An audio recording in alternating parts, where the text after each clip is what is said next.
Well, these objects kept coming over flying the same kind of formation that we fly in our fighters. Where were you flying? We were flying in Germany, and we were flying F-86s. And they would come over and do the same maneuvers that we make, except every once in a while one of them would go zip. And you just can't do that in a fighter, a conventional fighter. Was this on radar or was this visual? No, it was on visual. You could see them from what started was the weatherman was tracking a weather balloon, and he saw these objects with his binoculars. And so that started people getting out and looking at them, and then we decided to put some airplanes up and see what they were. But we couldn't get to them. They were higher and faster. So we couldn't tell whether they were large and a long ways away or whether they were smaller and closer in. It was difficult to gauge exactly what their size was.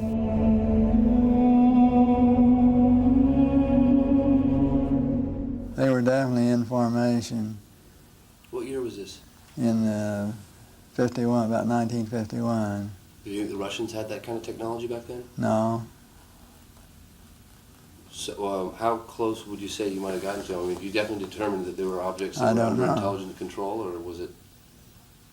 Well, yeah, they weren't just random. They were flying fighter formations, very definitely under positive control. They're just typical saucer shape, double lenticular shape, metallic looking. I think they were definitely piloted vehicles, each one with the pilot in it, and very definitely in communication with one another, because they would have flights of more than 4. They'd have flights of maybe 12 or 16, and when they make a turn, they'd cross the flights in under, and they had to be in communication to be coordinated. Yeah, every once in a while one would zip off to the side, just do a lateral maneuver out to the side. Much as you've ever seen the lights, the UFOs that they filmed over Clear Lake, California. Have you seen those filmed? I have. How they'll sit there in formation and all of a sudden want to go, I think they were extraterrestrial pilots flying, no doubt about it. Well, that was, I was having some cameramen film the installation of a precision landing facility that we were putting in right out on the edge of the dry lake. And this saucer flew right over them and put down 3 little gear and landed out on the dry lake bed. And they went out to, picked up their cameras and moved on out toward him filming. And he lifted off, put the gear back in the well, and climbed out at a very high rate of speed and disappeared. And so while I was going through all the regulation books and finding out the number to call in Washington to report it, I had them go over and develop the film. By the time they got back with the developed film, I was on the higher and higher and higher level officer talking to me.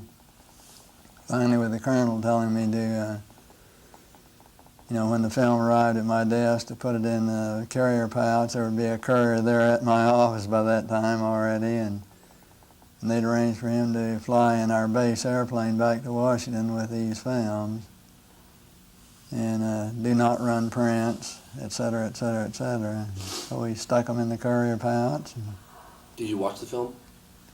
We didn't have a chance to run it. I had a chance to hold it up to the window and look at it. It was certainly good film.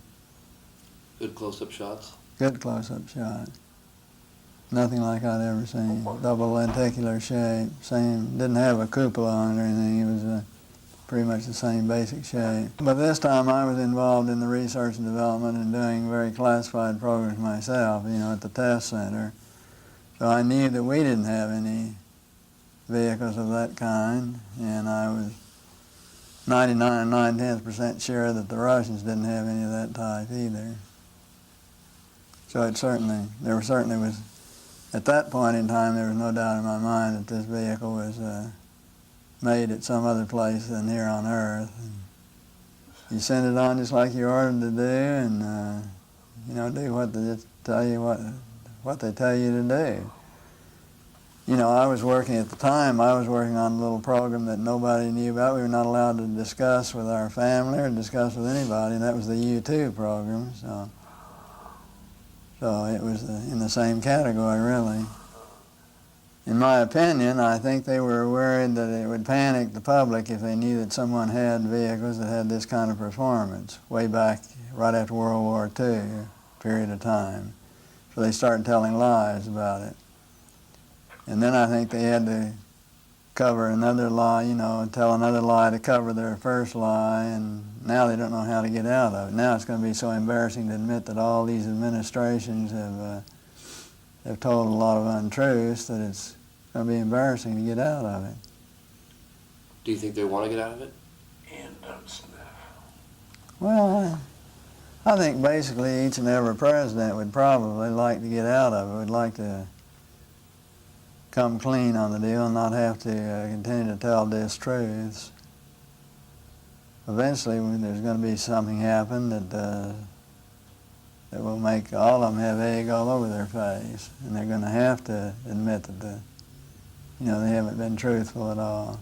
I have a good friend who's a commercial airline pilot. He's had about 3 different occasions where one is pulled right up alongside his wing and set in formation with him, and he's on a major airline. But the airline has a policy that their crews don't ever talk about UFOs. McDivitt had one sighting. You know, on each and every flight, you had your flight plan that was out every hour, every day, hour, minute, and second. And at a certain time, particular time, if you looked to a certain degree azimuth, at a certain elevation, you would see a bright object or see some kind of an object, because we track all this space debris. And so we knew where an awful lot of it would be and what you'd expect to see. But he saw this one thing shining out there that was not listed on his space debris chart. So he decided he'd get a picture of it. And he did. He got a picture of it, but of course it was bright, metallic, and it glinted so that all you got are just the bright glint. You can't really tell any details of what it was. And then he saw it for a few minutes. They tracked it, got the one picture of it, but nobody knew what it was. Well, somebody's kept it pretty secret for quite a while, haven't they? Well, I think the only thing that really changed and I think everybody changed, you know, on space flight to some extent, but I think probably the biggest influence it had was it's a real humbler, because when you look at this beautiful big universe that God has created for us, and you realize you're about that part of it, it makes you feel just about that big. Sure takes one down a few notches.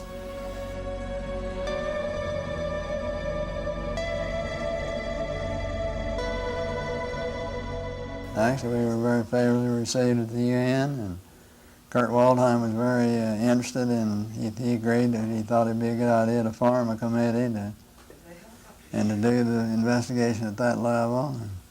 But nothing ever got done. Kind of typical of the UN, you know. They talked a good game, but never got around to doing anything about it. By NASA's own figures, there are some 400,000 other planets out there that could be habitable.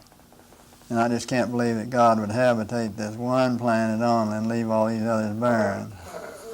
In my personal opinion, based on no facts at all, I just feel that we're out here in the hinterland of all the galaxies. We're way out in the sticks, and that a lot of these other galaxies are closer to one another, and I think they probably have a lot of travel to and from them. And once in a while, we'll get a few travelers, stragglers, or more distant ones come through from distant other galaxies.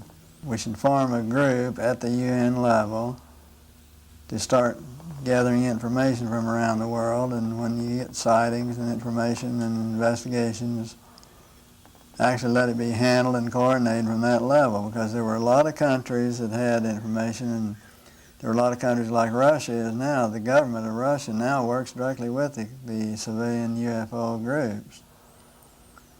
And you have a difference from country to country to country, but have all this information come together and be correlated in one place would really be a benefit to really try and determine what is real and what is fake.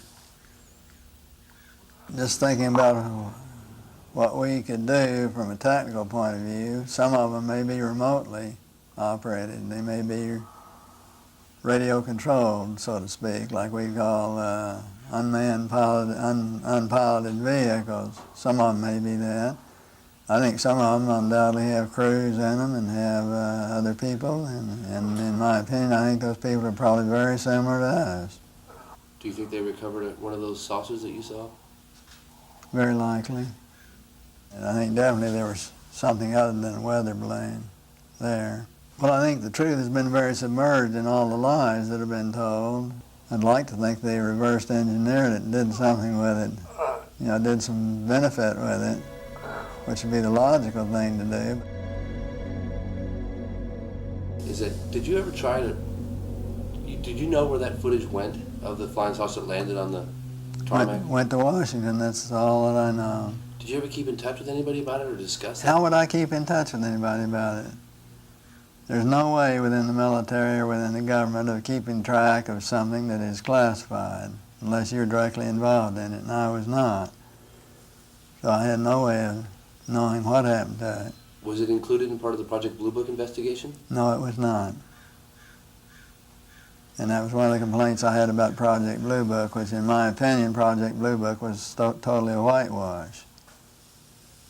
There were a number of other things on Blue Book that I had the occasion to know about that were not included in Blue Book either.